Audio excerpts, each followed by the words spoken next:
From the steam engine to the railroad to the factory system, we all know the greatest hits of the Industrial Revolution. But there's one invention that came before all of them. One breakthrough so crucial that without it, James Watt's steam engine would have been useless, Richard Arkwright's water frame would have stayed small scale, and the entire industrial age would have stalled out before it even started. And the crazy part? Nobody remembers it. Ask 100 people what kicked off the Industrial Revolution, and you'll hear steam, coal, cotton, iron. But the actual foundation, the invention that made every single one of those things possible, completely overshadowed. 'Cause turns out, the most important breakthrough in modern history got buried under the flashier stuff it enabled. So buckle up, 'cause this is the story of the forgotten invention that started it all. Before 1700, making anything was painfully slow. Every single product, from nails to fabric to furniture, was crafted by hand. One person, one tool, working for hours or days to produce a single item. And the problem wasn't just speed, it was precision. 'Cause imagine trying to build a complex machine when every single part is slightly different. A blacksmith hammering out a bolt might get it close to the right size, but close wasn't good enough. If you needed 10 identical bolts for an engine, you'd get 10 slightly different bolts. And when parts don't fit together perfectly, machines don't work. This was the bottleneck that kept production small and slow. Workshops employed maybe 5 to 10 people. A skilled craftsman could make a few dozen items per week if they worked non-stop. Scaling up meant hiring more craftsmen, which meant more inconsistency, more wasted materials, more things that didn't quite fit. Take clockmaking in the 1600s. A master clockmaker spent months crafting each clock by hand, filing each gear tooth individually. No two clocks were identical. If a gear broke, you couldn't just order a replacement. You had to custom make a new one that fit that specific clock. Repairs took weeks. Or look at textile production. In 1700, a skilled weaver working a traditional loom could produce maybe 15 yards of cloth per week. That's it. The entire output of one person for 7 days of labor. Villages had spinning wheels and hand looms in every home, but total production was still tiny compared to demand. The numbers tell the story. In 1700, Britain produced about 2 million pounds of iron per year. For the entire country, that's roughly the weight of 1,000 cars spread across a nation of 5 million people. Metal was expensive, scarce, and precious, 'cause making it required intense manual labor at every step. And it wasn't like people weren't trying to innovate. Craftsmen experimented with better tools, stronger materials, more efficient techniques. Some workshops built crude machines powered by water wheels or windmills, but every attempt hit the same wall. You couldn't make identical parts. Without interchangeable parts, you couldn't build complex machines. Without complex machines, you couldn't scale production. Without scaled production, you couldn't drop prices. And without lower prices, most people couldn't afford manufactured goods. So the economy stayed stuck. Agriculture employed 80% of the population, cities were small, trade was limited, and the idea of mass-producing anything seemed impossible. But in 1712, someone figured it out. The invention that changed everything, the Newcomen atmospheric engine. In 1712, Thomas Newcomen, an ironmonger from Devon, built the first practical steam engine. And while it wasn't exactly pretty, it worked. More importantly, it solved a problem that was literally drowning Britain's economy, 'cause coal mines kept flooding. The deeper miners dug, the more water seeped in. Pumping it out by hand or using horses was slow, expensive, and barely kept up. Mines were abandoning entire shafts 'cause they couldn't fight the water. Newcomen's engine changed the game. It used steam pressure to drive a piston that powered a pump.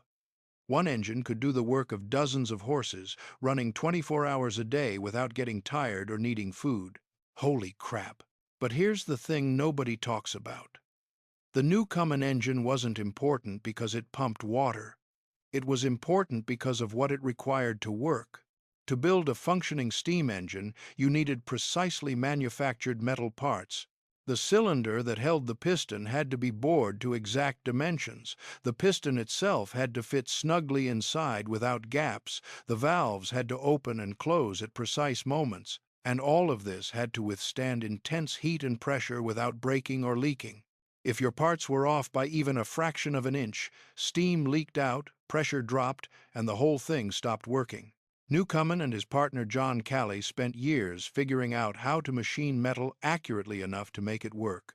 They developed new techniques for boring cylinders, grinding surfaces flat, and fitting components together with unprecedented precision. And that precision manufacturing? That was the real breakthrough.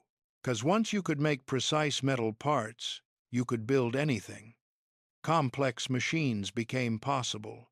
Engines became practical. And the door to the Industrial Revolution cracked open. But at first, nobody really noticed.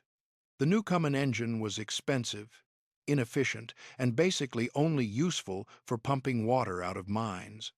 Early models were so fuel-hungry that they only made economic sense at coal mines where fuel was essentially free. By 1733, there were about 100 Newcomen engines operating in Britain, almost all at mines. Each engine was custom-built, massive, and temperamental. If something broke, you couldn't order a replacement part. You had to make a new one from scratch. So for decades, the Newcomen engine remained a niche industrial tool. Useful? Sure. Revolutionary? Not yet. But the techniques Newcomen pioneered quietly spread through workshops and foundries across Britain. And slowly, almost invisibly, British manufacturing was learning how to make things precisely. By the 1,760 seconds, precision metalworking had quietly become Britain's secret weapon, and one man was about to weaponize it at scale. John Wilkinson was an ironmaster who lived and breathed metal. In 1774, he patented a cylinder boring machine that could drill perfectly straight holes through solid iron with unprecedented accuracy. His machine could bore a cylinder 50 inches in diameter and stay within a tolerance of the thickness of a thin coin across the entire length. That's insane precision for the 1700s. And suddenly, building better steam engines became possible. 'Cause James Watt had been trying to improve the Newcomen engine for years, but he kept hitting the same problem: leaky cylinders. Steam escaped through gaps, killing efficiency, but Wilkinson's boring machine solved that. With precisely machined cylinders, Watt's improved engine actually worked. By 1776, the first Watt engines were operating in British factories and mines. They used 75% less coal than Newcomen engines while producing more power. That's not an incremental improvement. That's a revolution. And the partnership between Watt's design genius and Wilkinson's precision manufacturing changed everything. 'Cause now you could build efficient engines anywhere, not just at coal mines. Factories no longer needed to sit next to rivers for water power. Production could scale up in ways that were literally impossible before. Within a decade, Watt engines were spreading across Britain.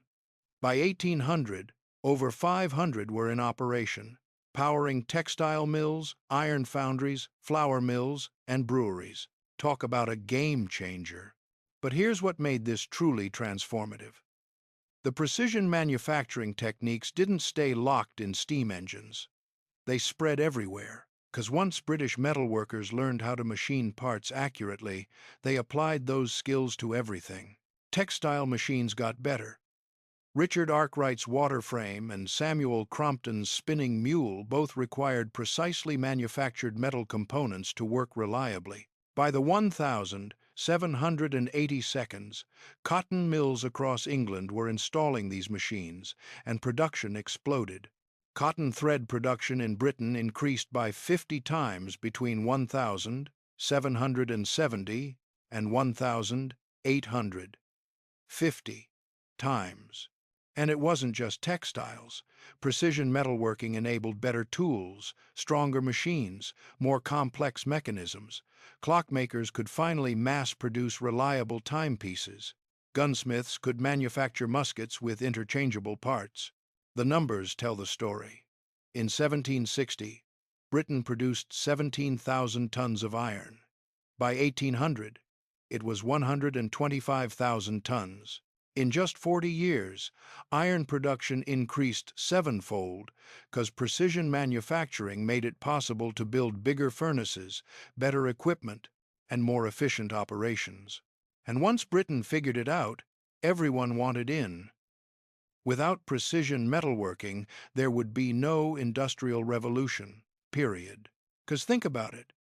Every famous innovation from that era required accurately machined parts.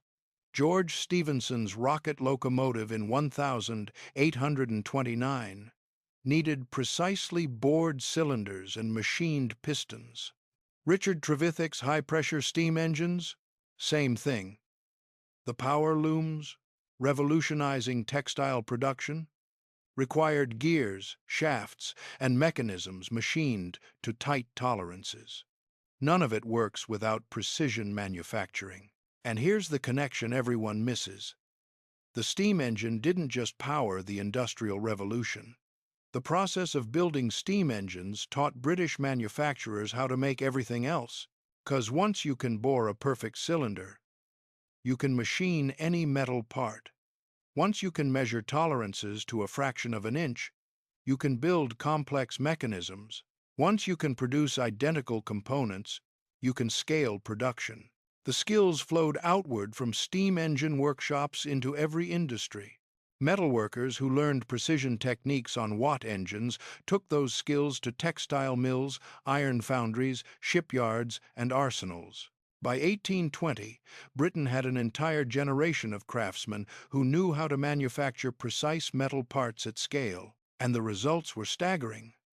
Railroad construction exploded in the 1,830 seconds, because now engineers could build locomotives and rails with interchangeable parts. Factory construction boomed, because machines could be replicated reliably instead of custom-built.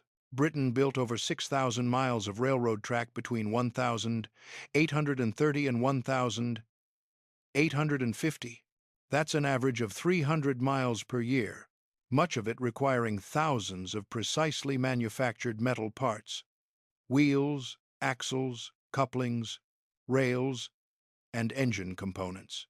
Without precision metalworking, the railroad boom simply couldn't have happened. The factory system took off.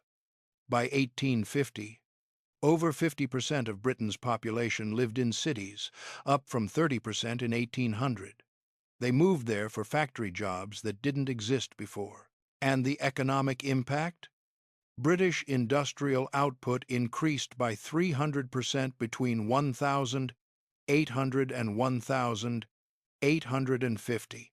300% in half a century. GDP per capita doubled. Britain became the world's first industrial superpower, producing more manufactured goods than the rest of Europe combined. But here's the crazy part. While Britain was busy celebrating steam engines and railroads, the foundation that made everything possible was already fading into obscurity, because nobody writes epic poems about boring machines. By 1860, the transformation was complete. And the numbers were absolutely insane. Britain's coal production hit 80 million tons per year, up from 10 million in 1800. That's an eightfold increase in 6 decades. The country was burning through coal like there was no tomorrow, powering factories, trains, and steamships across the empire. Iron and steel production went stratospheric. Britain produced 3.8 million tons of iron in 1860, nearly 200 times more than in 1700. Steel, once rare and expensive, became cheap and abundant thanks to the Bessemer process. Henry Bessemer's technique dropped steel production time from days to minutes and cut costs by 80%.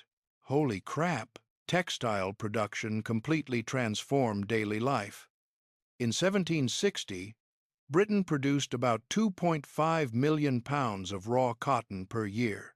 By 1860, it was 1.1 billion pounds. That's a 440-fold increase. Cotton clothing went from luxury item to everyday wear for ordinary people. Cities exploded. Manchester's population grew from 17,000 inches 1,760 to 316,000 inches 1,860. Liverpool jumped from 35,000 to 444,000. London topped 3 million residents. These weren't gradual changes. These were explosive, reality-warping transformations happening in a single human lifetime. Railroad networks crisscrossed the country. By 1860, Britain had over 10,000 miles of track carrying 163 million passengers per year. Travel times collapsed. A trip from London to Manchester that took 4 days by coach in 1800 took 4 hours by train in 1850. Worker wages rose, though not without cost. Factory workers earned about 30% more in real terms in 1860 than in 1800, despite working in often brutal conditions. Child labor was common. Workdays stretched to 12 or 14 hours, and industrial accidents were frequent. But the scale of change was undeniable. Britain went from an agricultural nation to the world's industrial superpower in roughly 80 years. It produced more manufactured goods than any other country, controlled global trade routes, and set the technological standard the rest of the world tried to match. And every bit of it, from the smallest machine screw to the largest locomotive, required precisely manufactured metal parts. The Industrial Revolution didn't start with steam power or railroads or factories. It started with the ability to make things precisely. Everything else followed from that foundation. So, with all this massive transformation reshaping the entire world, how did precision metalworking become the forgotten hero? Here's the weird part. Precision metalworking became so fundamental that it became invisible. 'Cause think about what gets remembered from history. Dramatic moments, heroic figures, visible triumphs. George Stephenson's rocket racing down the tracks at 30 miles per hour? That's exciting. People could see it, hear it, feel the ground shake. But precision boring techniques? Measurement standards? Tolerance specifications? Boring. Literally. Nobody writes songs about cylinder boring machines. Nobody builds monuments to craftsmen who figured out how to measure parts to thousandths of an inch. The work was technical, invisible, and frankly unsexy compared to steam locomotives and massive factories.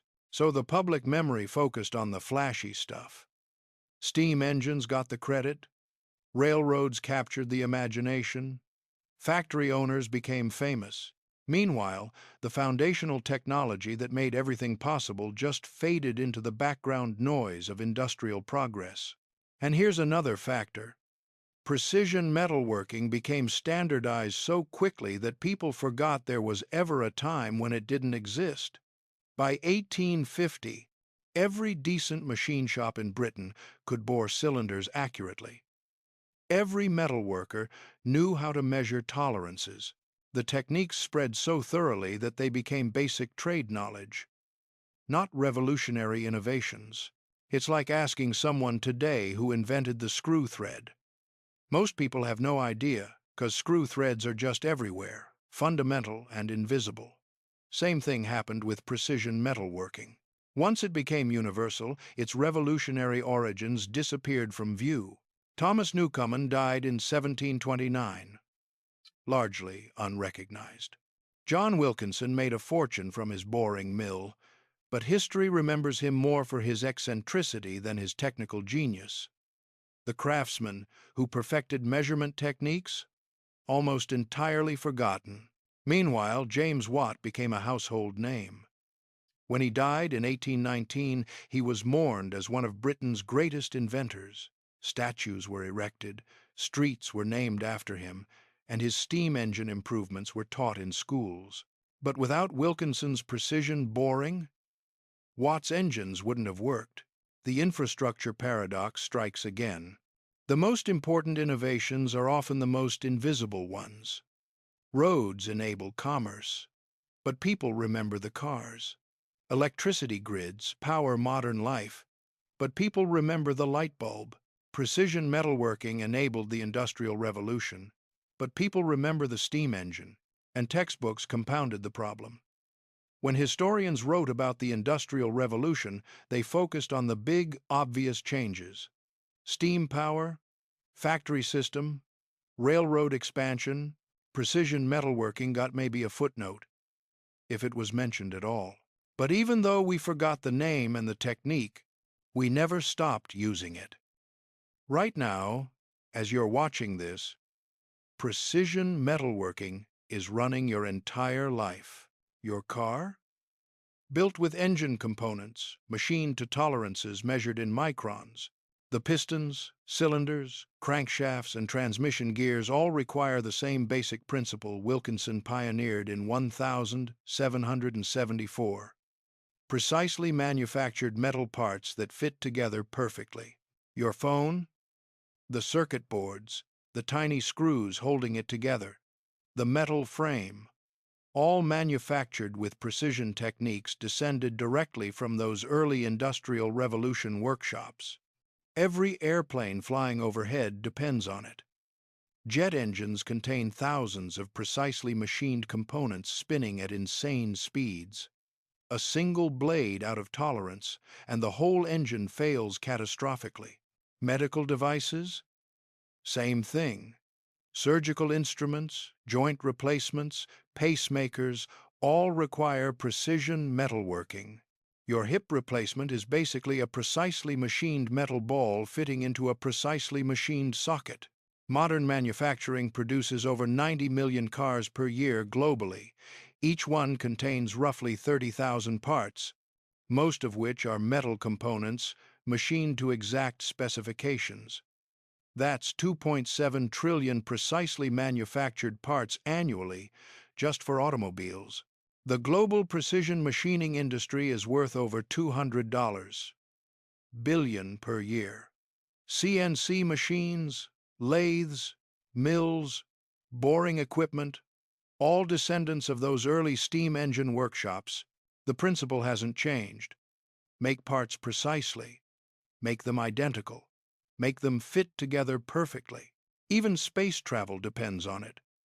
Rocket engines require components machined to tolerances tighter than anything Wilkinson could have imagined. SpaceX's Raptor engines contain parts measured to millionths of an inch, but they're still doing the same job, containing pressure, moving pistons, channeling forces. Without precision metalworking, we'd have no cars, no planes, no modern medicine, no electronics, no space exploration. The entire technological foundation of modern civilization rests on the ability to make things precisely, and it all started with a guy trying to pump water out of coal mines. It's funny how history works. We remember the dramatic moments, the visible triumphs, the famous names, but the most important innovations? Usually the boring ones. The infrastructure, the foundations, the stuff that makes everything else possible. Precision metalworking is the ultimate example. It enabled steam engines, but we remember Watt. It made railroads possible, but we remember Stephenson. It powered the entire Industrial Revolution, but we remember the factories and the smokestacks. And it's not just precision metalworking. Same pattern repeats everywhere. Nobody remembers the guy who figured out how to make cheap steel wire, but without it there's no electricity grid. Nobody celebrates standardized shipping containers, but they revolutionized global trade more than any single company. Nobody builds monuments to the people who developed asphalt paving, but modern cities literally couldn't exist without it. The most important things are always the most forgotten. 'cause foundations are invisible by definition. Once they're in place, they disappear beneath everything built on top of them. And the better they work, the more invisible they become. Perfect infrastructure is infrastructure you never think about. So yeah, we forgot precision metalworking. We forgot Thomas Newcomen. We forgot John Wilkinson and his boring mill. But every single day, we depend on what they created. Every machine, every vehicle, every electronic device, every piece of modern technology traces back to that fundamental breakthrough. The ability to make things precisely. The Industrial Revolution didn't start with steam or coal or factories. It started with measurement, with tolerance, with the realization that if you could make identical parts that fit together perfectly, you could build anything. Everything you know is built on things you don't. The visible world rests on invisible foundations. And sometimes, the most revolutionary invention is the one nobody remembers. But speaking of forgotten foundations, if you think precision metalworking is overlooked, wait till you hear about the mathematical breakthrough that made modern computing possible. Because without this one equation, there's no internet, no smartphones, no AI, and literally nobody knows the guy who figured it out. That story's even crazier.